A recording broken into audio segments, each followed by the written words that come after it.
time for John. Now squeezes, steps up in the pocket. Elway can run. Inside the 10. Head first. He falls off the 5-yard line. Manning out of the gun. Manning lets it fly. It's caught by Thomas. There's the record for Peyton Manning. Rushing forward, ball comes out of the hands of Newton. It's on the ground and still on the ground. Picked up by T.J. Ward at the 4-yard line. Here we go. First snap of the overtime. The Broncos have been in 3 overtime games this year. They won them all. Got him at the 40. It's Thomas at the 50. Stiff arm got him 3 to the 30. To the 20. Thomas to the 10. Denver's going on the New England. They win it on the first.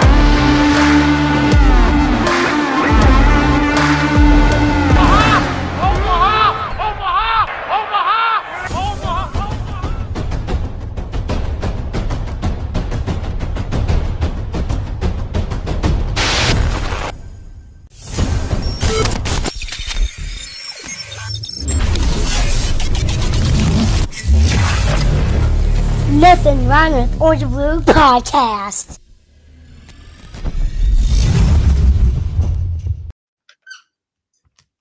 Welcome back, NRW crew, Broncos country, to the Nothing Rhymes with Orange and Blue podcast on our new night, Thursday night.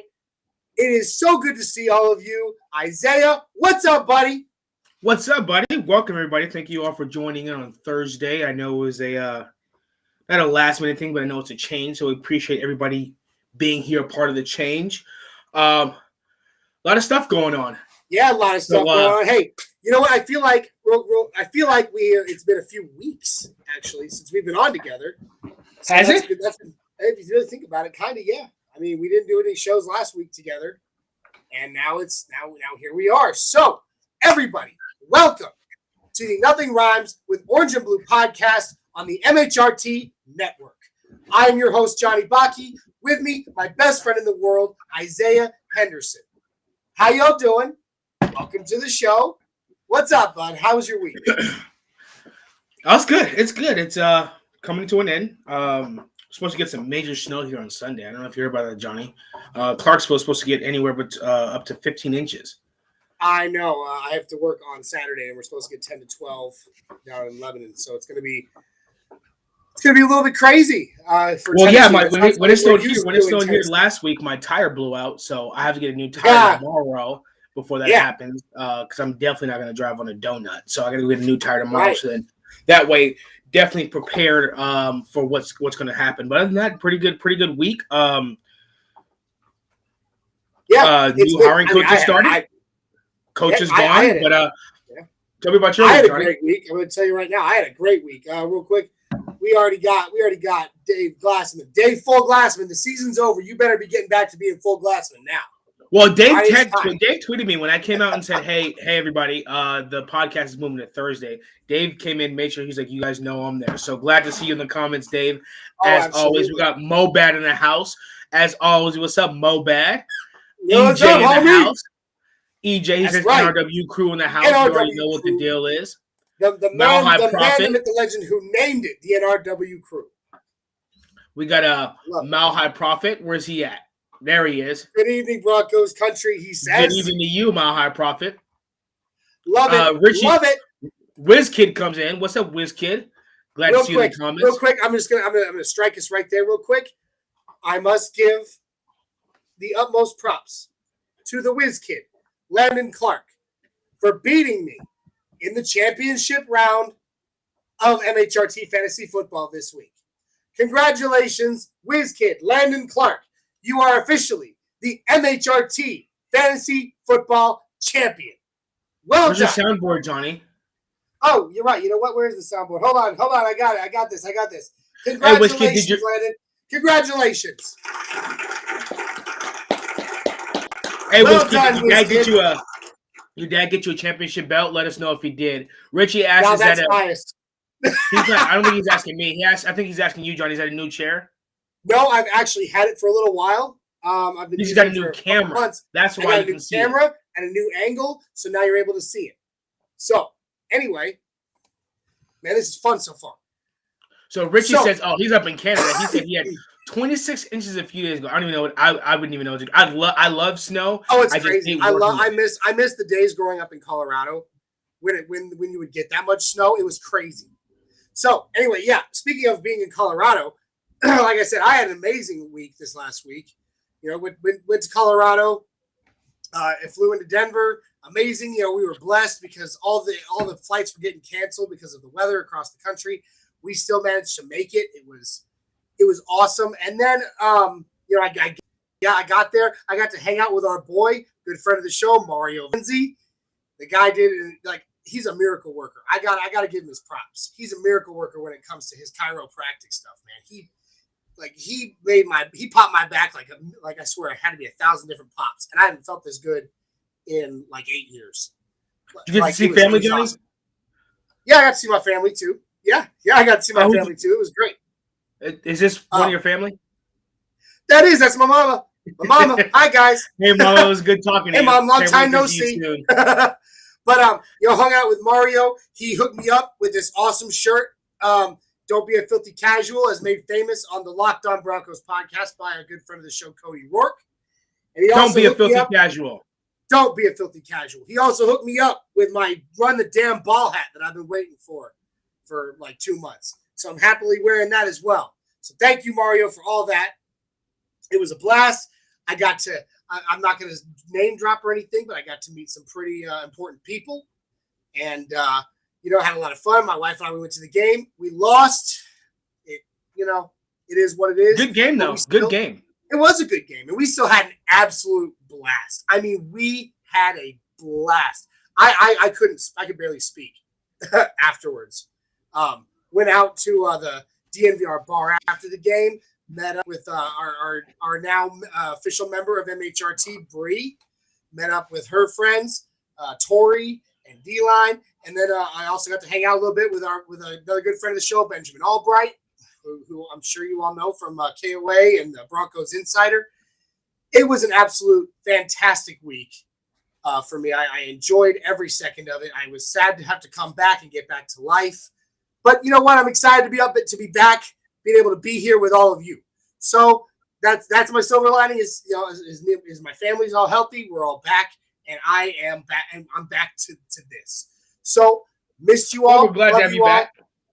Love you all. Let's talk some Broncos. KB82 in the house. What's up, KB82? Always good to see you. Christopher Earl Ashley comes in. He says, "What's up, everyone? What's up, Chris?"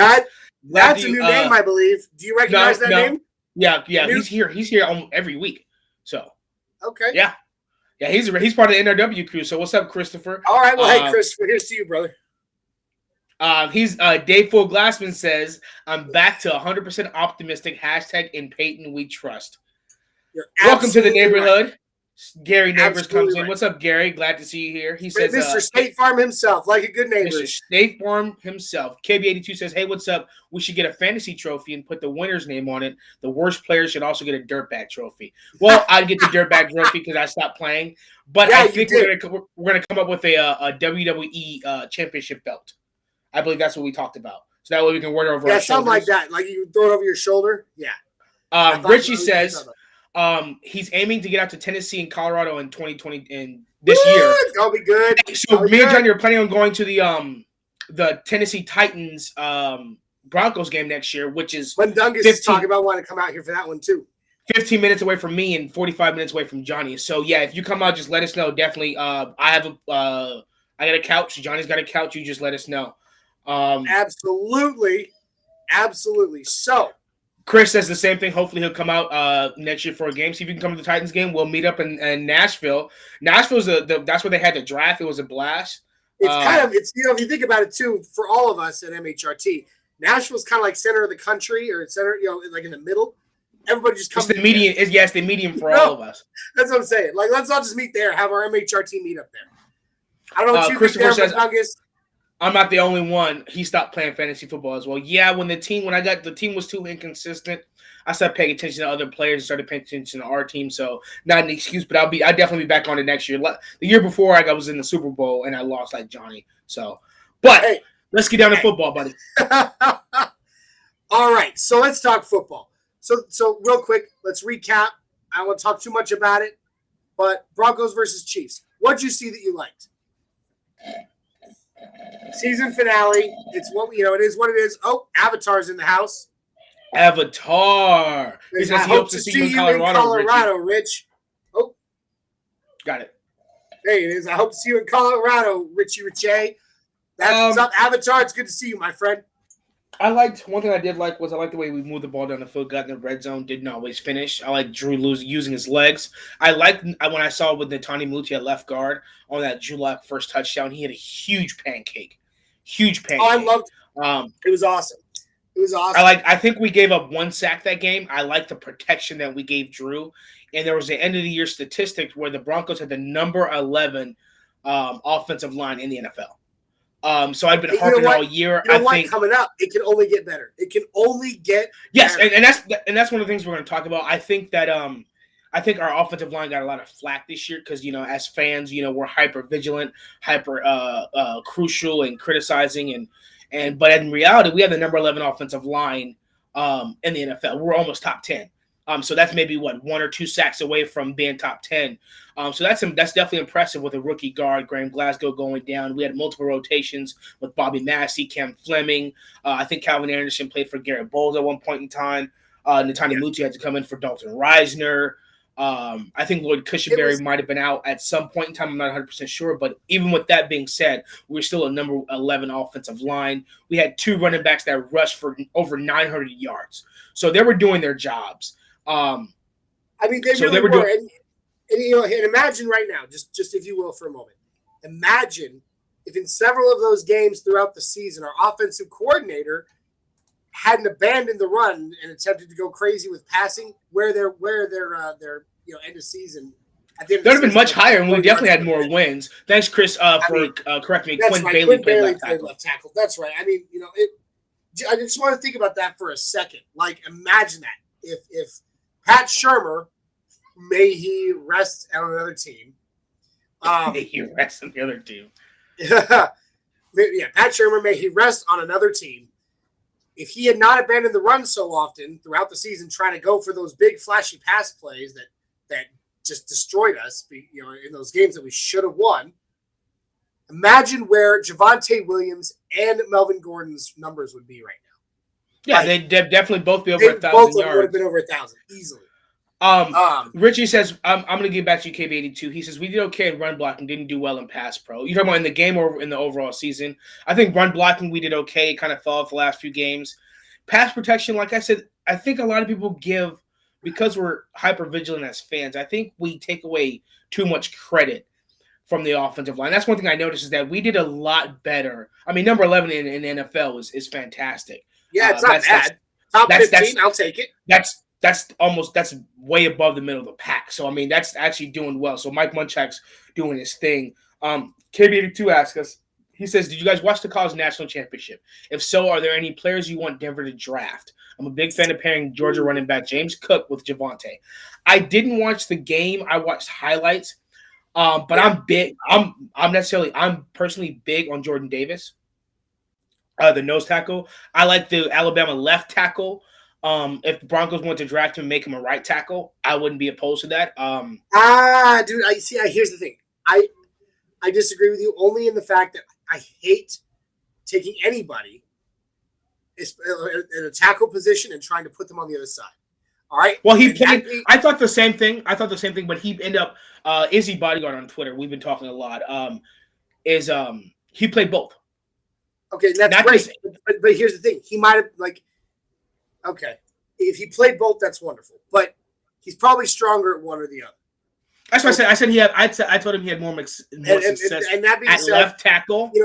One of the important names that I got to talk to this week. I'm not going to name drop. I'll just say a very important person at the tackle position for the Denver Broncos. Got to have a conversation with him. It was fun, and we literally discussed it for a while. We were having this conversation, a few of us, and he was talking about how difficult it is to switch from left to right or right to left. I've always heard the comparison given that it's difficult to. It's kind of like trying to wipe your behind after going to the bathroom with your non-dominant hand. That's the one I've always heard. He literally said it's like trying to pick your nose while jumping on one foot in a circle in a blizzard. with an inner ear infection. That's literally what he said. And I was like, wow, that's pretty wildly specific. Yeah, and based on the scouting I've done so far, I don't see I haven't seen everybody. All the top tackles that they have are all left tackles. I haven't really seen a top right tackle, so I think that's going to come later in the draft. But Falale is a natural right tackle, and yeah, I definitely picked him up. I think I picked him up in the second round as a right tackle. Yeah, my mock draft. I'd love to draft him. And Richie, you comment on this too. I would love to draft him. And the question is, do we draft him and not re-sign Bobby Massey, or do we re-sign Bobby Massey for a 1-2 year deal and then develop Falale under Mike Munchak? Shadowjacker says we need an edge rusher, all caps. Me and Johnny talked about this. Yes, me and Johnny talked about this for a couple hours earlier today, and I think we came to the consensus that we came to the consensus that we're gonna let John. I think if we draft an edge rusher, it's gonna be in the later rounds as depth. And somebody else mentioned, Bradley Chubb hasn't been doing it, but he's on his last year of his contract. So this is a make or break year for him. I think we should let Jonathan Cooper develop. I mean, because he did. He was also a rookie. He will. And so I think Bradley Chubb. I think unless we trade Bradley Chubb for whatever reason for Aaron Rodgers or Russell Wilson deal, I think Bradley Chubb and Jonathan Cooper is pretty good because remember, Malik Reed and Stephen Weatherly are both unrestricted free agents, so we have to sign one but not the other. And then we can draft an edge rusher. It would be difficult. It would be difficult to retain both. Yes. Now, if we drafted an edge rusher like Aiden Hutchinson or David Ajobe, I like Ajobe, but I mean, honestly, sorry, Ajobe. And at number 9, Ajobe is going to be off the board probably in the first. Actually, no, they have Aiden Hutchinson's coming off before Ajobe. And every mock draft I did, I'm pronouncing his name wrong. Ajobo fell to the Broncos every time. Really? In every mock draft I did, the simulators, and when I looked at the projections, David Ajobo fell to us every time. I guess I missed a little because the last time I heard, Ajobo was predicted to be off the board within the top 5. No, Aiden Hutchinson and Thibodeau. Okay. So those are two edge rushers that fell off the board. So if we drafted an edge at number 9, I'd definitely be okay with it. I wouldn't be mad at it. That's if we don't trade the first round pick for Wilson or Rodgers. Christopher Earl says if Denver's looking to sign Massey back, Denver needs to get Falale. I think we do both. We sign Massey and we get Falale. I think I'm right there with you. Let Cam Fleming go. Definitely. I mean, I'll give him his props. I'm going to go ahead and do that right now. I'm going to give Cam Fleming his props.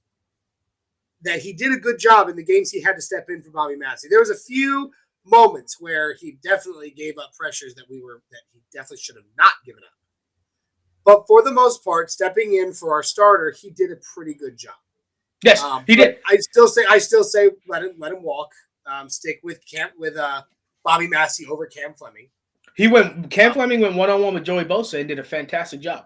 So, all props to Cam Fleming. His value went up. Rich says, let's not forget we have Himmelman. Drew Himmelman. I kind of like Drew Himmelman, but he's very raw. Very raw. So I think we have the depth. I just don't think we have the talent or the development yet. Chris says later round pick for edge rushing would be that Iowa edge rusher. He fell to me in the mock draft, and that's also what I was thinking was getting that edge rusher from Iowa. Richie says bring back the angry aviator. First of all, Rich, I'm sorry, buddy. I love you, but it was voted MHRT. He's not the angry aviator. He's the mad scientist. I have to stand by the whole. Is that Stephen Weatherly? Yeah. Because of his goggles. Yes. The goggles he wears. Like there was Rich initially gave him the angry aviator. And then somebody, I think it was Mundungus, threw out, no, he's more like the mad scientist. And everybody seemed to like that name better. So sorry, Rich. Well, mad scientist. Do you re-sign him? Do you re-sign him to start, or do you re-sign him as a backup? Do you want to start Jonathan Cooper, or do you want to start Stephen Weatherly? He's depth. Okay. I love Stephen Weatherly. Do not get me wrong, by any means. I mean, I really, really love Stephen Weatherly. I can see this. But Rich says I can see that more than that. Cam Fleming did a very, very good job against Joey Bosa. He did I don't think he even gave up. He did a very good job against Joey Bosa. My only concern is, with how well he did, is how long can he maintain that? Like, I mean, if you can hold Joey Bosa for a game, I think Joey Bosa is a top 5 pass rusher in the league. So if you can hold a top 5 pass rusher. I'm pulling one up. KB82 says draft Chris Christie to play right tackle. But anyway, but if you can hold a top 5 pass rusher in the league for a game, that makes every other pass rusher you go up against easier. For a game, though, can he he'd been in the league a long time, and he had struggled with maintaining. He had flashes when he was with the Giants. Cam Fleming had flashes of when he's played but then after a while he would dwindle, he'd drop off, and he just couldn't quite maintain it. That's the whole reason that the Giants let him go in the first place. Well, when he's been here and he stepped up and played, he's done a good job. I like keeping him. I'm not taking anything away from what he did with us this season. Mike Munchak is the answer. He says, Chris says, resign him for a backup left tackle. Are you talking about? If you're talking Cam Fleming, no, absolutely not. Do we have a backup left tackle? Because I don't think Calvin Anderson is going to be in the Broncos at the end of this year. He's the only one we got back up for left tackle, but Cam Fleming has never, ever been able to switch to the left and make anything happen. I don't think Calvin Anderson is going to stay because I think he's looking for that starting position. He's not going to. I mean, he is looking for that starting position. Absolutely. Do I think he's going to get it? I don't know. For his sake, I do hope so. Not in Denver. Shadow Jacker, what's up, Shadow? Shadow's in the house. What's up, Shadow? Shadow, host of MHRT After Dark. That's where he gets the name Shadow from. So It says most likely we're going right tackle on number 9, depending on quarterback. I don't think we're going to draft a right tackle on number 9. I don't think there's a right tackle in the draft to do number 9. I say most likely at number 9, if you're not going to get a quarterback, you're either going to get an edge rusher or a linebacker from interior defensive line. I like trading back and getting Jordan Davis. That's just me. I can see it. I like trading back and going after Jordan Davis. Jordan Davis, he's the nose tackle from Georgia. Nose tackle from Georgia, yeah. He's like 6'8", 350. Oh, man. So I mean, a lot of people were saying his snap count. I'm sorry, I totally forgot. We already said his name earlier in the show. Quinn Bailey is also a backup left tackle for us. Yes. So I forgot that, and I'm sorry. I think, and Quinn Bailey's no small guy either, but I think 6'8", 350 as a nose tackle. I mean, Shelby Harris already has the best hands in the league, so imagine not being able to get to the quarterback. We need a nose tackle. We need interior defensive line penetration. It's got to happen. I'd say he's a rotational guy with a. But we also need that nose tackle that can also stuff those run lanes, and just like you said, Jordan from Georgia, he's good against the run as well as making that penetration in the center. So. I mean, we'll see. We'll see what happens. But we definitely need to move on, in my opinion, from Mike Purcell. I think because he's still under contract, I think a definitely rotational guy. I mean, Draymond Jones, Jordan Davis, and Shelby Harris. I mean, just guys that are collapsing the pocket, putting their hands up on especially stopping the run. I mean, you're going to make young quarterbacks and other quarterbacks play quarterback instead of just handing the ball off. And, Jordan Davis is a great run stopper, and I think having him as a run stopper eases the burden on our linebackers.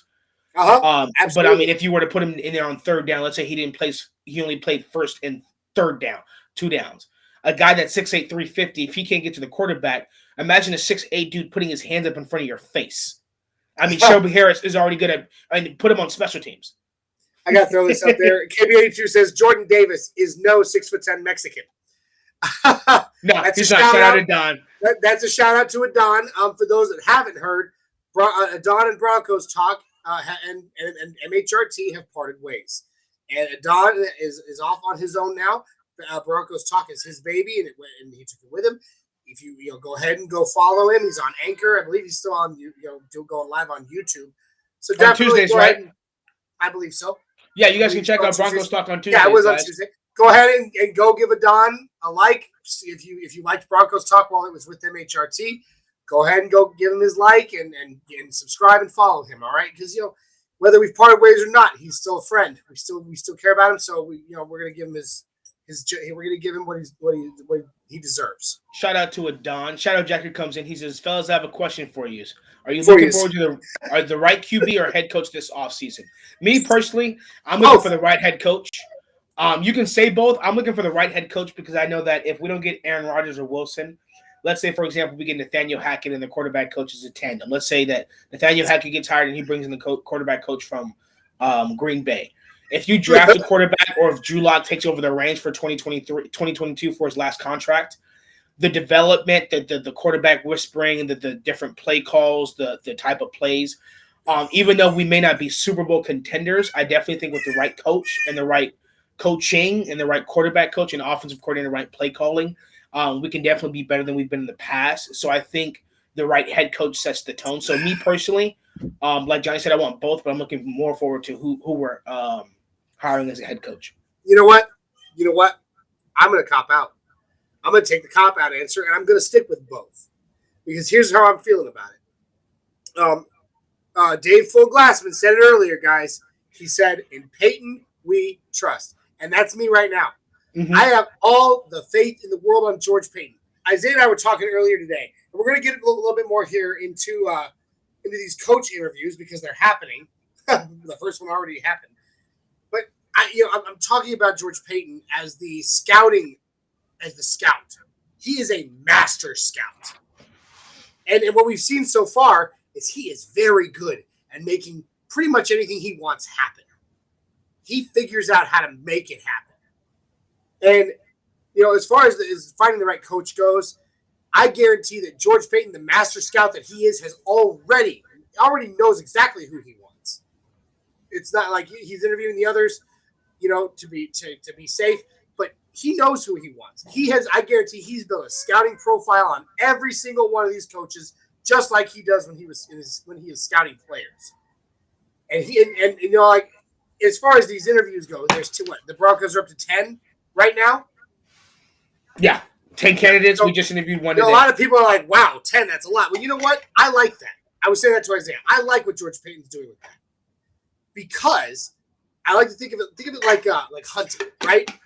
Okay, like when John Elway hired Vic Fangio, I think he had a short list. He started out with a short list. 5 candidates. And he just kind of picked, and he interviewed those 5, and then he picked one.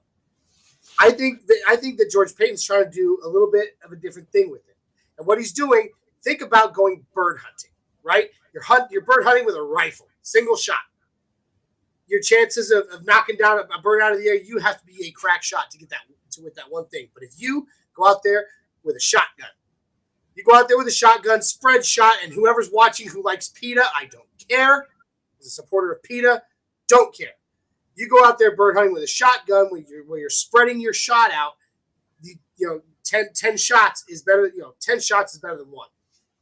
And the odds of you landing the shot that's gonna hit when you have 10 out there are better than when you have less, in my opinion. You spread, the spread's better. It helps. So. Chris Earl comes in. He says, "What's your favorite quarterback in this draft?" Mine will be Sam Howell from North Carolina. I haven't done a deep dive into the quarterbacks in the draft, which I'm going to do more. I like Malik Willis's mobility. I like Kenny Pickett's mobility. I like his smarts. I have to do a deep dive into Carson Strong, Kenny Pickett, Malik Willis, Sam Howell, and definitely see Bryce Jones. I'm not sure if he's entering the draft. I think he is, the one that won the Heisman. I have to do a deep dive and look at him and see which one I like the best. What about you, Johnny? Who was it that we were talking about earlier? It wasn't Malik Willis. It was from Alabama, Bryce Jones. No. Dadgummit. Carson Strong? No, it wasn't Carson Strong either. Kenny Pickett? Nope, not Kenny Pickett. He's from Pitt. I know him. I like Kenny Pickett. I think he's really, really raw. Anyway, I'll stick with Kenny Pickett. I like Kenny Pickett. I think he's a developmental though. I think they all are, but I have to say they all are. I mean, I don't think it. Thank you, Glenn. Matt Corral. I can't believe that was slipping my head. I like Matt Corral from Ole Miss. Yeah, from Ole Miss. He's, in my opinion, from what I've seen, I have not yet done a deep dive either myself. So I'm going to go ahead and say that if from what I have seen, Matt Corral to me looks like he's already got the higher floor. Yes, but he's not from the draft projections. He's not falling number 9. The only way we get Matt Corral is if we move up in the draft, and there's no sense to move up in this draft. EJ says free agency will determine what we do in the draft. If we get Wilson, we may go right tackle or edge. Yeah, if we get Wilson or Rodgers, we'll have to trade away our first round pick and probably one of our second round picks. Probably, we're definitely trading. Yeah, the second round pick that we get, the first pick in the draft will be in the second round. I think we'll have to go. It's like I said to you earlier, like I think if we get Wilson or Rodgers, our first pick will probably be a right. I agree with you. Probably right tackle or edge. Maybe even linebacker. But that's just up in the wind, up in the air. And with George Payton, we can't predict who's going to be head coach. We can't predict what's going to be the moves he makes because he's very quiet. He's very plays it close to the vest like he did last year with the number 9 pick. So Richie agrees with me. Jordan Davis, 99 for Georgia. Dude, did you see this one by Glenn? I love this. Pickett has tiny hands. You know what they say about tiny hands, Glenn? They need to wear tiny gloves. Yeah. EJ says Jordan Davis is big, but if he had a motor, he'd be top 5. And that motor, that NFL stamina can definitely develop with experience. But as a first and second down run stopper, I would absolutely love him as a first, second down run stopper. I believe Bill Collar can get him in the shape he needs now. Richie says, I demand Elway be shown the door now. Yeah, he may end up owning the Broncos. How dare you? He may end up owning the Broncos, which is he may own the door that you want him to leave through. Yeah, that's right. That's right. By the way, I was looking earlier. It doesn't look like, I know that it's already been put out there that, there are 4 or 5 already groups getting ready to bid for the Broncos. And the 2 big ones, of course, that everybody knows about are the ones that are led by John Elway and Peyton Manning. From everything I've heard, neither one of their groups even has the close to the money. Yes, I just read that unofficial report. It says it's like neither one of them had the money. I think they're gonna go in there with the offer and try and get the bid off name only. I mean, I don't think that'll work. What I think what'll happen is the more investors they can get in on it, the more are going to look at it as possibly as a good investment opportunity and join up. Well, yeah, so, they've got. And I mean, nothing said. The Broncos don't need to be sold by this week. They've got some time to try to build their. And Peyton Manning and John Elway, with just their names, can definitely get get some investors. Here's the one thing in the report that I did notice. It seems like most of John Elway's investors are local guys around John Elway, but it seems like all Peyton Manning's people, the majority of them, are national names. Yeah, because John Elway, especially after he retired, has been very local. I mean, he's been a huge part of the Broncos. Kept it very local. VP of operations. So, I mean, he's not as national as Peyton Manning's been. He's got the Monday Night Football podcast. He's got the nationwide commercials. He's got Papa John. He's all over the country. He's all over the country. Yeah. So he's definitely all over the country. Yeah. So let me see here. Travis Tarbox jumping in says, "Hello, Johnny. I'm big on Malik Willis. If we don't get Rodgers or Wilson, DB for life. I want Hackett or Moore for head coach." Yeah. I don't think any of the rookie quarterbacks coming out of the NFL will start for the Broncos, especially not this season. Not this season. But Dave came in. What's up, Travis? Dave came in and he said many of the interviews are likely for potential coordinators. George Payton is not going to choose the coordinators. The head coach will. I think he'll have a say. I think he'll have it. He'll be asked his opinion. I don't think so. I think he'll be asked his opinion. But I don't think George Payton. You don't think the head coach? You don't think the head coach that he brings in is going to ask his boss, "Hey, what do you think of this?" You didn't hear what I said. You let me finish. I said I think he'll be asked his opinion. I don't think George Payton is going to offer his opinion. I don't think he's going to do that. I think he's going to do it the same way Joe Ellis is doing for George. Hey, you have full authority. It's all on you. If you need me, you can ask. I think he's going to do the same thing for his head coach because what George Payton doesn't want to do is he doesn't want to put other people in the position he was in when he got here, which is head coach is already here. The coaching staff is already here. Do what you can with what you have. He's not going to say, okay, head coach, here you go, but I'm picking the OC and the defensive coordinator. Do what you can with what I've given you. I don't think he's going to do that. I think he's going to say, hey, you have full authority to hire the coaching staff you want. If you want my opinion or need help or anything for research or anything, I'm here to help you. But he's delegating. Head coach, hire your staff. And then that way, if it doesn't work out, you know, George Paton doesn't get the blame, which is not what he's doing. But I would love to see Jared Mayo as a defensive coordinator if anyone thought so. Linebackers coach from the Patriots. Which I think they said he had a hand in calling. I think they said he had a hand in calling the Patriots defense. Which definitely definitely not. With Bill Belichick at the wheel, though, he definitely is not calling the whole defense.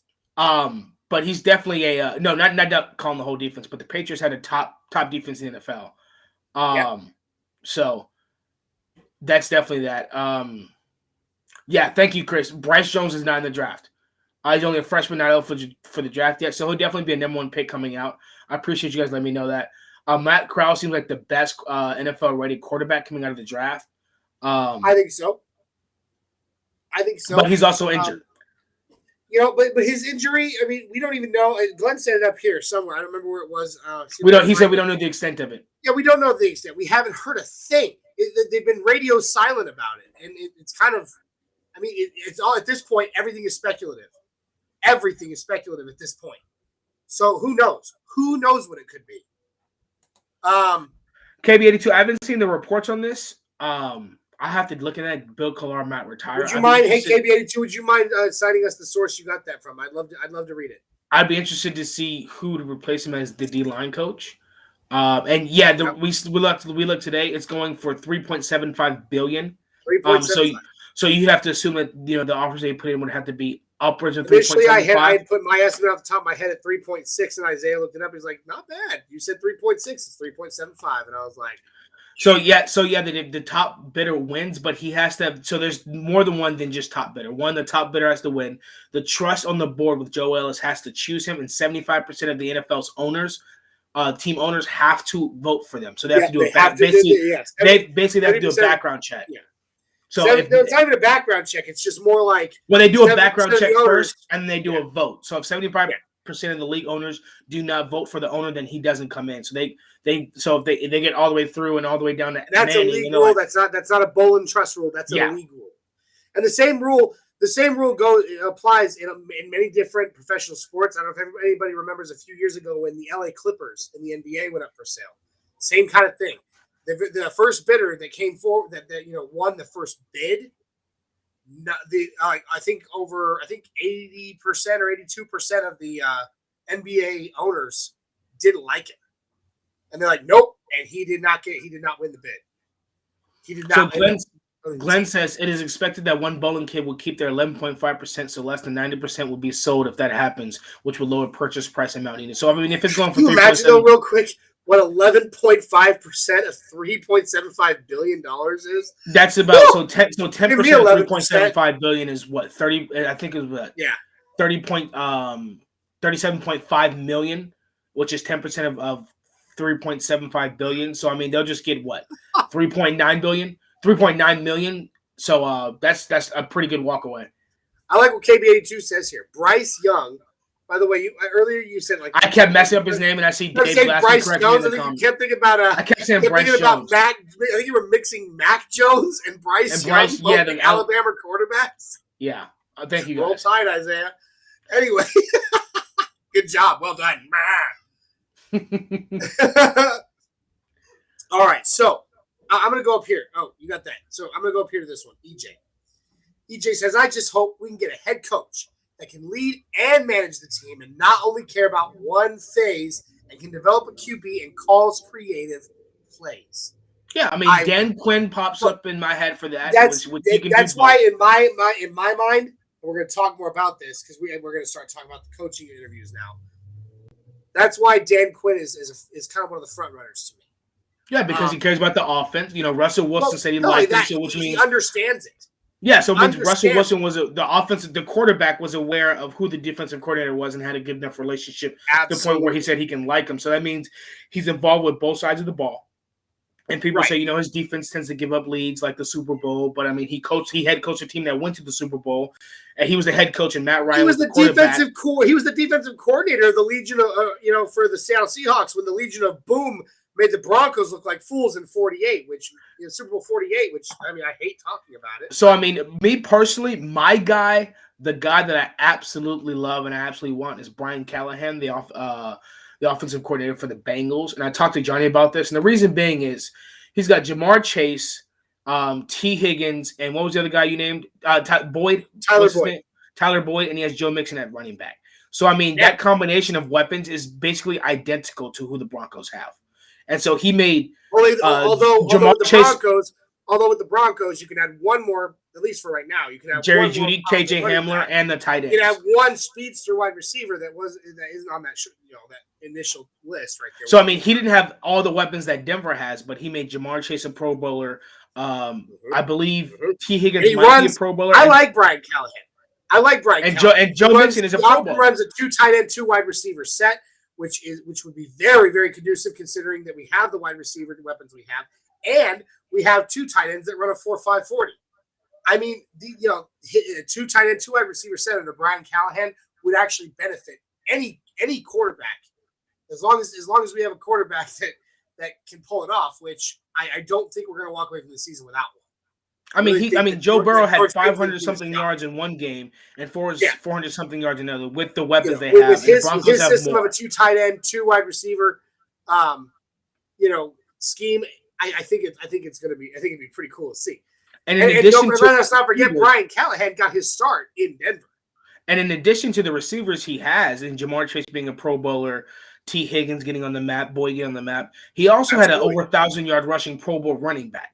So the play calls that he made, he was able to balance where Joe Burrow has 500 yards a game, throws for 500 yards and 400 yards respectively, where he can throw the ball. And Joe Mixon also gets over 100 yards rushing, over 1,000 yards rushing in the NFL. So he can balance between pass and rush and definitely showboat and show off his players. Glenn, are you making a Tommy Boy joke? Is that fat guy and a little? I'm sorry. Look at that. That's the only way I see this. What's up, Mark? Mark from Georgia says, okay, all right. # Team Peyton or # Team Elway. See, I'm fine with either one. Yeah, I'm fine with either one. Here's where I'm at. This is a hard one, Mark, for me to answer because I feel like no matter which way I answer, I'm stabbing my quarterback and my legendary quarterback in the back. You know what I mean? Yeah. Both those guys, even if one was here longer, even if one won more Super Bowls with it, they both left such a stamp in Denver that, most of my life I worshipped the ground John Elway walked on until Peyton Manning walked into the building. I don't think either one of them is serious. I don't know. We'll see. I don't think either one of them seriously expect to get to own the Broncos. I think they're doing it just to throw the hat in the ring, just to throw their name in the hat. I don't think either one of them is serious. Christopher Earl Ashley says Denver could get another Williams and get the Kentucky running back, which is interesting. I'm not sure. I think we keep Melvin Gordon.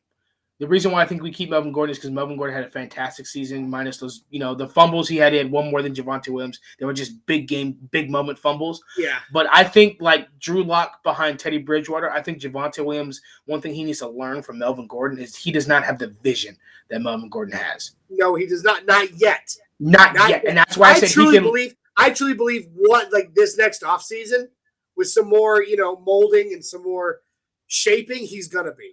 But those offseason workouts that Melvin Gordon was doing with the trash cans, you could see when he broke that run and the runs he makes, his vision and his cuts are impeccable. And one thing about Javonte Williams, that he does is sometimes he tries to bounce it outside. Yep. When he could go up inside and make some cuts. And I think if he works with Melvin Gordon offseason and Melvin Gordon comes back, I think his vision can improve and truly become running back one. I think the thing stopping him from becoming running back one is his vision. In my honest to God opinion, I think he can learn a lot from Melvin Gordon. I really think given one more season with some development and some sharpening, he'll be fine. I don't want him running back one yet. I don't want him to get the way he runs, the way he catches the ball. I don't want him to get worn down that fast. True, but do you honestly think that there's not a chance that Melvin Gordon walks? There's obviously a chance. There's obviously a chance. So if Melvin Gordon walks, is Javonte Williams not the obvious RB1? No, he is, but he is. I just said I don't want him to be RB1 yet. Okay, fair enough. Now, I want to talk about this one real quick. Mark from Georgia. Hackett or O'Connell? Huh. Easily Hackett. O'Connell is 100%. O'Connell's the Rams offensive coordinator. And Hackett. Yeah, no, absolutely Nathaniel Hackett. Here's the thing. O'Connell on the Rams, his scheme, I heard Benjamin Albright said it this way earlier this week. If you hated Pat Shurmur, you are not going to like O'Connell in any way running his scheme here in Denver. It is very similar. O'Connell, he will take a few more chances.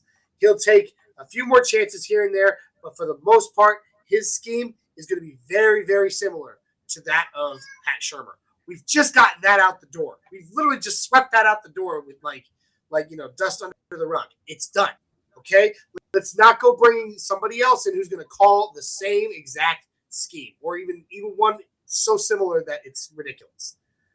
I think Hackett will bring his quarterback coach as an OC. I truly believe that.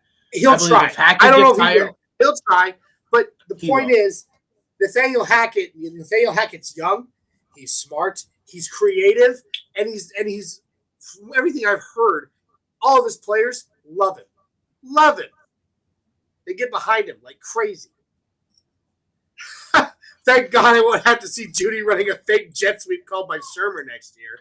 I brought this up. I brought this up because there was a statistic that made me sick to my stomach today. Jerry Jeudy led the NFL in most separation yards by any player in the NFL with 2.45 yards. That means out of all the receivers in the NFL, Jerry Jeudy created the most separation, and that's just a tribute to his route running. And I quoted it and I said, "Get Jerry Jeudy did he score though? Get Jerry Jeudy a quarterback immediately because averaging 2.45 yards separation per play." It's amazing. A quarterback's going to tear that up every game. Yep. A quarterback's going to eat that up. And the second they double him, Cortland Sutton's over the top.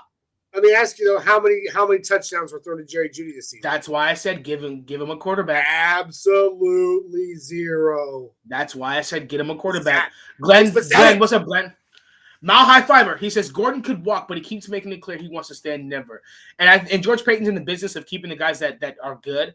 Okay, so Glenn, do you think that they're going to attempt a restructure of Gordon's contract? Mm-hmm. I think so. I think what Graham Glasgow did. And Graham said he wanted. Graham Glasgow said he wanted to stay here, and Graham Glasgow said he wanted to stay, and Melvin Gordon said he wanted to stay. And so I think these guys want to restructure. I think maybe Melvin Gordon gets a 1-year deal, maybe two. Maybe two for what? $6.5, $7 million? Maybe. I want to throw this up there. Mark says my nickname is Skull, which for those of you who don't know, that's cheers. If you are Norwegian, Viking. So Skull, brother. I think someone dip. That's spelled different. I was thinking the same thing, Dave. I was thinking the exact same thing. Let Melvin test the market, a la Kareem Jackson. If he doesn't get a monster contract elsewhere, we re-sign him at a more reasonable price. I don't like that because he's going to test the market and Melvin Gordon's going to get picked up immediately. After the season he had, despite the fumbles, he's going to get picked up immediately. The most ill-timed fumbles. Fumbles. That's what it's ill-timed. Fumbles suck. All right, plain and simple. Fumbles suck. And I was there. I was at the game. I was so pumped at the way the Broncos were playing that game until that moment. They were moving the ball so well. Fumbles suck, period. It doesn't matter who you are, when you do it, fumbles suck. But it just seems like every single time Melvin Gordon loses that ball, it's at the worst possible moment. And that's the only thing that is literally my one hang-up for wanting him on this team. Is that he just seems to cough up the ball at the worst time possible every time. That's exactly what I said, Glenn. 2 years, $6.57 million. I said the exact same thing, and I think he'll take that. I definitely think he'll take that. 2 years, 6.5, and I'll take that too. I'd love to get Melvin Gordon back for 2 years, 6.57 Yeah, I'll bet you were. You're poor. I wouldn't, and honestly, he's an unrestricted free agent. I wouldn't be surprised if in the next 2 weeks we see Melvin Gordon gets re-signed. Shadow Jacker asks, he says, who do we want? Who's going to be the head coach, the offensive coordinator, the defensive coordinator, and the special teams coach? If it's Dan Quinn, I'd say the offensive coordinator is Mike McDaniels. Dan Quinn's the head coach. Defensive coordinator, Darryl Bevel. Yeah, I was going to say, Johnny, we threw around Darryl Bevel as offensive coordinator. If Dan Quinn is the head coach, I honestly don't know, because he's a defensive guy. There's not many offensive coordinators in the league that are going to make a lateral move from OC to OC. Most of these guys are up for promotions. Most of these guys are going to be up for promotions. So I think with Nathaniel Hackett, I say his offensive coordinator is going to be Getsy. I honestly, the way they're talking, how happy they are. They even made that joke on Twitter. The Step Brothers joke. Together. Yeah. I really think they come together. And if we take those two, Aaron Rodgers is demanding a trade. We're not going to poach his offensive coordinator and quarterbacks coach and say, and be like, hey, and he's going to stay there. No, he's going to demand a trade. Special teams coach, I don't know. I disagree. Only because he is Aaron Rodgers. I honestly believe he's going to be like, okay, I can play for anybody. The deal is going to have to be right to bring Aaron Rodgers here to Denver. Even if Nathaniel Hackett and Getsy both come here, Aaron Rodgers is still Aaron Rodgers. He hasn't had Nathaniel Hackett and Getsy the entirety of his career in Green Bay. You know what I mean? Mike LaFleur is calling the plays. He's, for the most part, he's a play caller. But still, those guys with those whatever. But those guys have a huge Mike Zimmer, Matt R. Wait, Matt R. Is that a new name? Matt. Yeah, it's a new name. Welcome, Matt. Cheers. Hold on. I got to crack open a new cold one because I just threw the other one away. Matt R. We have a tradition here on Nothing Rhymes. Whenever we see a new name, we toast the newest member of MHRT or Cheers. The NRW crew. So here's to you, Matt. Cheers. DC Mike Zimmer. That's definitely a possibility. But then again, everybody says that connection to Minnesota. But we got to remember George Payton is not picking the coordinator. So it's who they're going to pick. This may be just me. I kind of feel like Mike Zimmer is getting, kind of to the point where he needs to start looking at retirement. Just saying. I like this a lot. I wanted this, but Jared Mayo for DC. George Payton's not picking the coordinator. In my opinion, I thought a position coach to head coach is a huge jump. But I think Houston is interviewing Jared Mayo as well. So whatever it is, 100% think, and I know you disagree with me on this, and that's fine. You're my best friend. You are my brother. But I'm going to go ahead and disagree with you. I still think that George Payton's interview and his opinions of these guys, especially like I said, I'm absolutely positive. He's never said it, but I'm absolutely positive that George Payton has built a scouting report on each and every one of these coaches. I guarantee it. Yep, but it also came out a report today where he says the head coach will be picking the coordinators. Yes, I did not say that they won't, but I truly believe that his interviews, his scouting reports, is he's going to give those to the coach. I really believe that. Whoever he picks to be our head coach. Not unless they ask for it. He's going to. No, I disagree. I disagree vehemently. He's George still Payton, going to give his opinion. George Payton is his team. So the way George Payton works is, from what I've seen, is the way he works. When he's going to bring them in, he's not going to be suggestive. He's not going to be opinionated. Unless they ask for it, he's not going to come and say, "Hey, head coach, welcome to the Denver Broncos. Go ahead and pick your team." But hey, I think you should pick these guys. It kind of feels ridiculous that we're arguing about this point. But I want to know. I want to know. NRW crew, throw it in the comments. Help me out here. I want to know who else thinks that George Payton, because this is still his team, regardless of who he's going to pick for his head coach, is going to give his honest opinion to whomever he picks for whom he thinks would be a good fit. Being asked before he's asked? No, whether he's asked or not. All right, let us know, guys, in the comments. Because this is his team. He runs this. He runs this shiz. He runs this team. This is his team. I don't think he's going to go silent and just let the head coach not like hear his opinion. I don't believe that in the least. So help me out, guys. Who else agrees with me or agrees with Isaiah? It doesn't, just throw it up there. I just want to know. All right. Mundunga says, honestly, think it'd be Quinn for head coach, Getsy for OC, with Mayo as DC. I love that would be so good. I would love that. That would be so good. What a pairing that would make.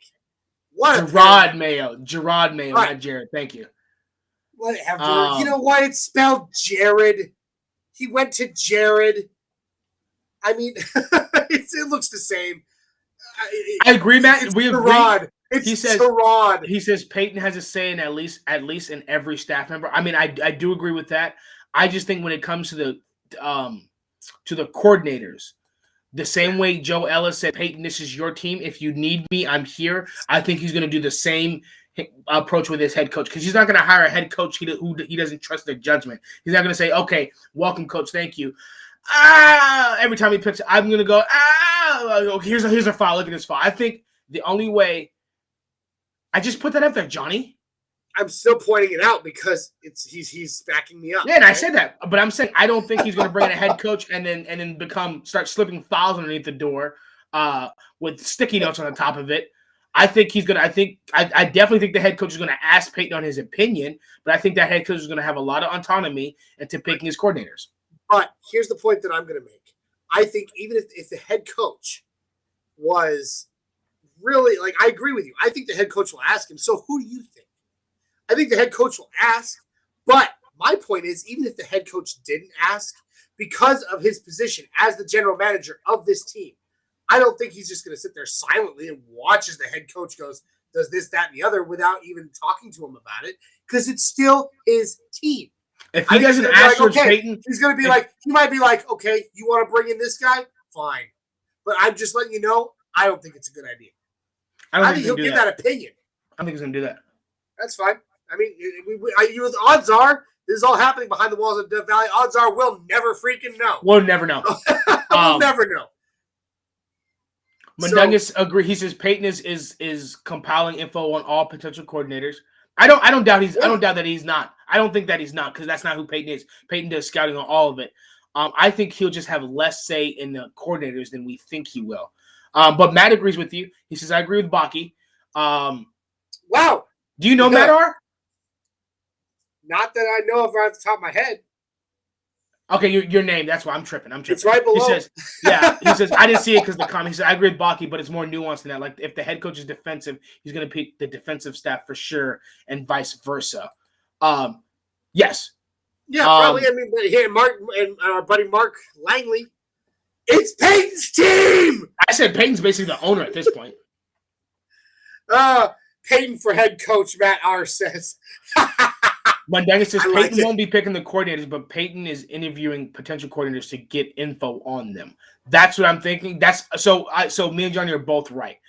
Peyton won't be picking the coordinators, but he is interviewing potential coordinators to get info on them. And here's the thing. KB of 82 throws this up. He says, I don't see George Peyton micromanaging. I don't think so either. And that's not what I'm saying at all, Kenny. That's not what I'm saying at all, brother. I'm not saying he's going to micromanage, but I also don't think he's just going to sit there silently and watch. I think he's going to voice his opinion. Like, that's the point I'm trying to make. I'm not saying. But I think, in my head, maybe I'm thinking of it wrong, but I think that wouldn't that start to rub things the wrong way? Because say, for example, you're Nathaniel Hackett, and then Peyton. I don't think so. And you don't go with your it. Boss. But if you don't go with it, he's like, it's like, here's some info on. I mean, I think Peyton said, here's some info on some guys that you might like. Yeah, I think that's different. I think so. But my point is, I think he's going to give that information, whether the coach asks for it or not. That's different than. Let me show you. Voice I want you to sit down with me. I just hired you as my head coach. I have made this. I have made these scouting reports because that's what I do. I made these scouting reports on these coaches. Here's their interview tape. Here's what they said. Here's where they fall in each category based on the Broncos' needs and with the way the Broncos are right now. I think that's how it will go. I don't think he's going to be like, you want to bring in veto. I'm not saying that.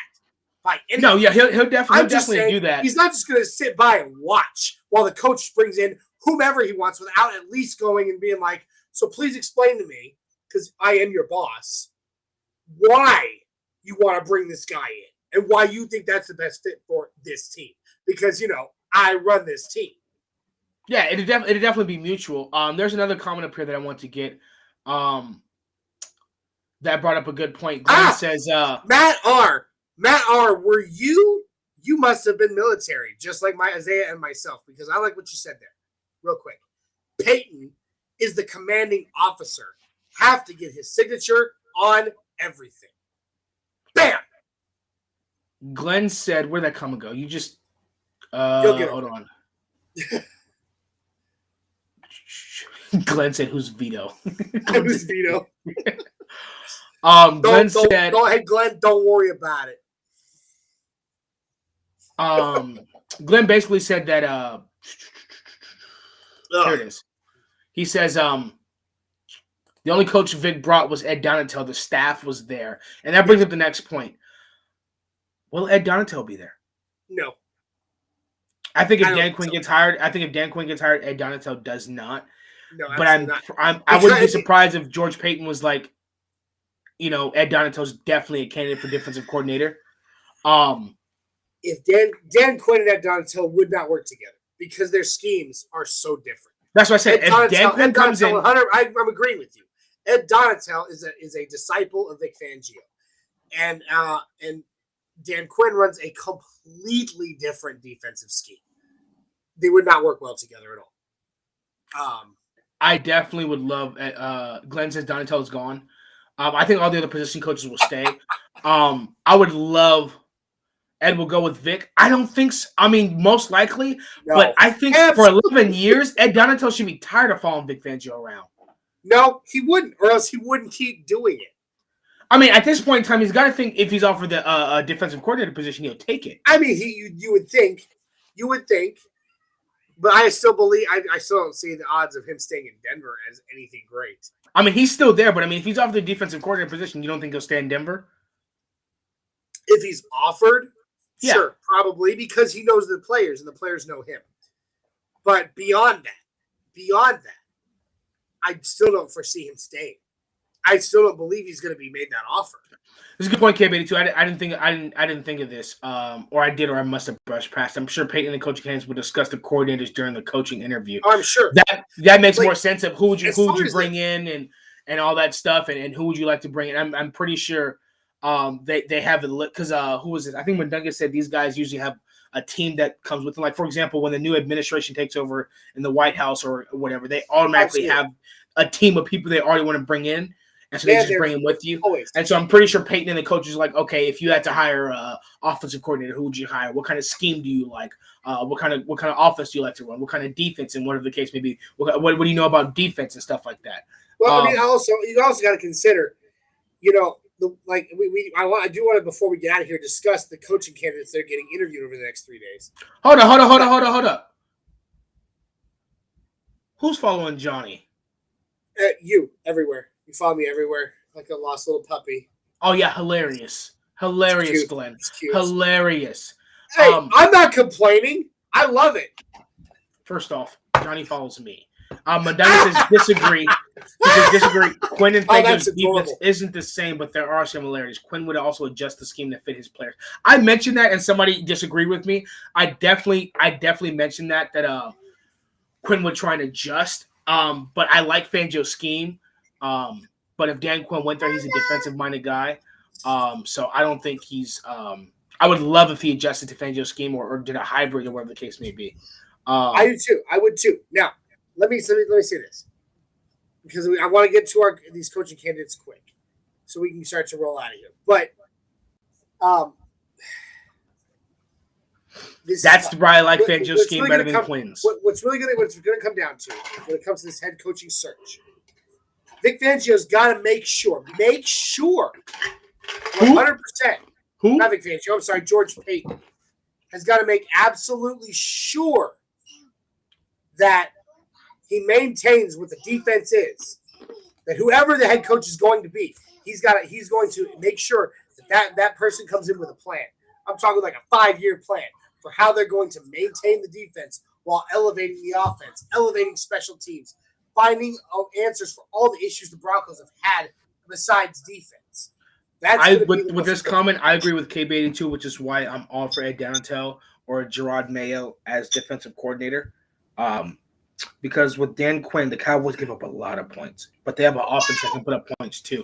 And he's right. He says, I think Broncos fans will be in for a rude awakening with Fangio leaving, and because Mahomes and Herbert will be hanging 35 points on us.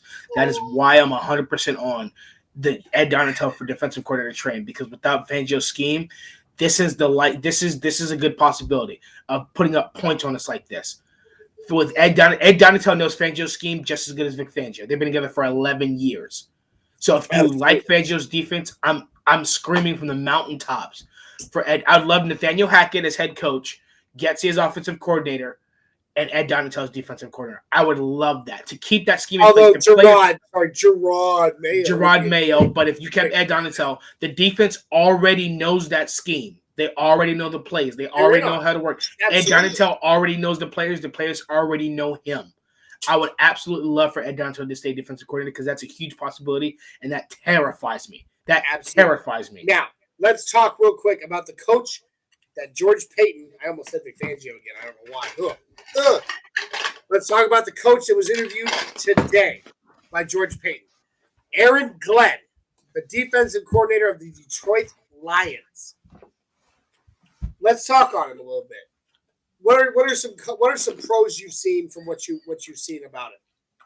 Me, what I've noticed that he's a very, very – look, the children have been infiltrated. I noticed he's a very, very positive coach, and that players stand behind him 100%. Like there is – even with the Lions losing record, it does not seem that any of the defensive players have anything bad to say about Aaron Glenn. And that he has truly led this team, at least led the defensive side of the ball very, very well. I've also noticed that it seems like his at least on his side of the ball, the defensive side of the ball, where he's been the leader, there's no quit. It doesn't seem like they ever just give up. They fight for every inch. And they have held some of the bigger names, some of the bigger, higher scoring teams in this league to very low, to low scoring numbers several times. I don't know if you've noticed. What do you think, Isaiah? I don't know much about him, but I know that watching Detroit, that is true. They didn't some games they didn't give up much points. And I don't know if I think Aaron Glenn may be one of those guys that maybe Peyton was getting info. And if he's hiring these guys under the guise of head coach as a coordinator, and he's getting them in there like Gerard Mayo and Aaron Glenn, that's really impressive. To come in as a head coach, see how they act for the highest position they can get, but then look at him for information for that's actually very, very impressive. And Aaron Glenn as a motivating leader on the defensive side of the ball with the young, talented run around, hit somebody guys we have is impressive. And I want to go back to this comment. I know we're talking about this. Big E Bronco announced, what's up, Big E? Welcome in. Go back up to this earlier was Mundunga says, Cowboys don't have and I thought about this and I wasn't sure. Cowboys don't have as much defensive talent as Denver does. I'm assuming you remember the Cowboys defense from last year. I was thinking maybe it's the talent, and maybe the Broncos' talent on the defensive side can make Dan Quinn's scheme better. Maybe it's the fact that the Cowboys defense isn't as good as the Broncos defense, but it may be a bit of the scheme, Fangio's scheme, and the Broncos' talent, half and half. Right. Absolutely. Real quick, Mundunga says, I think Johnny's kids are jacking up his footballs, and you're not wrong. My kid has got his hands on my collectible footballs, and I'm about to lose my mind. And then KB82, I like this. He says, I tried to call Melvin Gordon to cheer him up, but the phone call got dropped. He says the Cowboys have a better pass rush, I think, but we have a better secondary. So I think the Cowboys pass rush, with Micah Parsons is better, but our secondary is better. I think with Dan Quinn's scheme, I think we can balance that out and this is what I brought up to Johnny. I definitely brought this up to Johnny Mundungas. He said the last stack defense that Quinn had was Super Bowl 48. How did that defense work out? 2 years in a row, I had the number one defense. And I agree with that 100%. Dude, look what that team did to our own Broncos in the number one scoring offense in Broncos history. They destroyed them in that Super Bowl. I mean, it's one that Broncos fans still look back on with tears in their eyes and shame in their hearts. Look, Dan Quinn, I like him. I'm excited to see where that goes, where that interview goes. I think Pat Surtain is better than Trayvon Diggs. I think Draymond Jones is better than DeMarcus Lawrence. Micah Parsons is great. Micah Parsons is great. But to equate Micah Parsons, what did we say earlier? Me and you, we were just talking on the phone. We said something along the lines of, "You really don't draft an inside linebacker in the first round, unless it's Micah Parsons."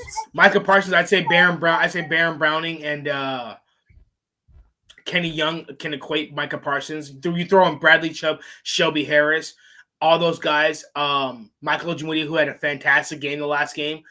Justin Simmons and Caden Stearns. I think our defense is much better, much more talented. I think those three guys are just three guys. Yeah. I think Pat Surtain is easily better than Trevon Diggs. I completely agree. Trevon Diggs had the most interceptions by a cornerback, but he also gave up over 1,000 receiving yards. I think Pat Surtain maybe gave up a total of 100 this year. Here's the thing. I'm going to say this, and then we're going to start to roll out of here. On your point, Patrick Surtain definitely had less interceptions. What? Yeah. He led our rookies up. Pat Surtain led all rookies in interceptions. Let me say this. He definitely had less interceptions. And interceptions look great on stat lines. On highlight reels and all that, and box scores. They look great. But the passing yards defended, the passes broken up. Patrick Surtain destroyed. He's an all-around better corner than Trevon Diggs. All-around better corner than Trevon Diggs. Trevon Diggs had interceptions, but he gave up yards. And I truly believe, once again, just like I said with Javonte Williams, working on his vision over the next season, going into his rookie season, we all knew that Patrick Surtain was not a ball hawk. That was one of the things that was said about him going into the draft. He is not a ball hawk. Never has been a ball hawk. Yet he still walked away with 4 interceptions. Yes. Not only did Pat Surtain lead the all rookie cornerbacks in interceptions, he also gave up the least amount of yards. You're right. Matt Archer, I think we are better, but I don't think it's vast. Big E said the linebacker from Georgia will be the next Micah Parsons, just saying. And Christopher Earl comes off this, and I was going to say this. In the mock drafts, in a couple mock drafts, not simulators, professional mock drafts, they said the Utah linebacker in the draft. And they had the Broncos drafting him at 9. Right. All right. Now, I don't know how I feel about drafting a linebacker at 9 because you got Baron Browning, trade back, Baron Browning, Kenny Young, and Jonas Griffith. But if you're gonna get that guy, you release Kenny Young, and you keep maybe Jonas Griffith as a backup, or you draft him and sign. There's multiple ways to do it. Agreed. But now, yes. So the head coach search is on. Hold on. Right. Eric Glenn was last comment. Sorry. That's fine. And this is why I am okay with. He was not drafted as an edge, though. Hold on, Johnny. This is why I'm okay with Dan Quinn, because it was Dan Quinn's choice to move Micah Parsons from inside linebacker to edge and made him defensive rookie of the year. That's Dan Quinn's prowess to see scheme fit and see players fitting into the scheme, and that was a beautiful thing. So Micah Parsons is an edge. He can be considered the next 2 or 3 best edge in the NFL as a rookie. And that was Dan Quinn making that decision. So, Matt, you're completely right. Absolutely. And I'm going to throw up this one real quick from KB82. Don't forget to hit the thumbs up, y'all. Boom. I love it. Chris Ashley says, boom, mic drop. I'm out. Good night, everyone. I like it. Now, let's get ready to roll out of here, guys. The future of the future. Chris says, go Broncos. Absolutely. Denver Broncos for life. Wonderful. Here's the thing. Watching the Chiefs game, watching us lose, I was live at the game and I was having a blast. But I'm going to say this. Even though it sucks watching us lose, even though it sucks that we're not in the postseason, there's a slight, I don't know, maybe it's just me, a slight sense of relief. Because where we are right now is in a good spot to move on. I feel good now. I'm happy. I'm pumped up. I'm excited about the future. I don't know about you all, but the future is bright for the Denver Broncos. Agreed. 100%. So let's get on board. In Peyton we trust. Let's build this team. We don't even need a rebuild. I almost said rebuild. We don't need a rebuild. We just need to add a few. This team is a giant, beautiful 1,000-piece puzzle, and there are like 2-3 pieces missing. There are 2 or 3 pieces missing, and we find those pieces, put them in the puzzle. We completed it. We decoupage it. We throw it up on the wall. Boom! Beautiful wall art. Denver Broncos. That being said, I do too, buddy. Let's get ready to roll out of here. All right? So, thank you all. NRW crew, Broncos country, MHRT fam. Thank you all for joining us on the Nothing Rhymes with Orange and Blue podcast. I'm your host, Johnny Baki, and with me tonight has been my best friend, Isaiah Henderson. Thank you guys for joining us. Please do not miss our other show. Currently, we are down to one other show on the MHRT Network, and that is MHRT Podcast on Tuesday nights, 7654, Facebook, YouTube, Twitter, and Twitch. Our show every Thursday, Facebook, YouTube, Twitter, and Twitch, the Nothing Rhymes with Orange and Blue podcast. Get ready, y'all. Big things are coming. Again, I'm not going to name drop, but I was able to get in good with some very, very important people in Broncos country this last week. There are going to be some big names coming up on this show. Get ready. It's going to be a blast. I really, really, really hope that you enjoy it. Now, you can also catch every one of our shows after the fact in audio form anywhere you find your favorite podcasts, be it Apple, Google, Spotify, iHeartRadio. You can find us there, even on Pandora. You can find the MHRT Network podcasts in audio form for your commute or for when you're working around the house. Please don't forget to check it out. Now, that being said, my kids are about to drive me insane because they don't know how to be quiet. So let's go ahead and get ready to roll out of here. We're going to do the Mile High Five, the first one of the 2022 offseason. All right, Samson, get over here. Sam. Come here. My kids have got to be involved in this because they're good at it. All right? That's what Glenn said. Sam, come here. Sam, here's the uncle. Come here. All right, here come my kids. All right, guys. For those of you that are new to the MHRT and new to the NRW crew, this is the Mile High Five. You hold your hands out to your sides. I shout as loud as I can, and you clap as high above your head as you can. Are you ready for this? Get ready. Mile High Five! We love you, NRW crew. We love you, MHRT fam. We love you, Broncos country. We will see you on Tuesday for the MHRT podcast. We all love you all very much, and we are out of here. Yeah.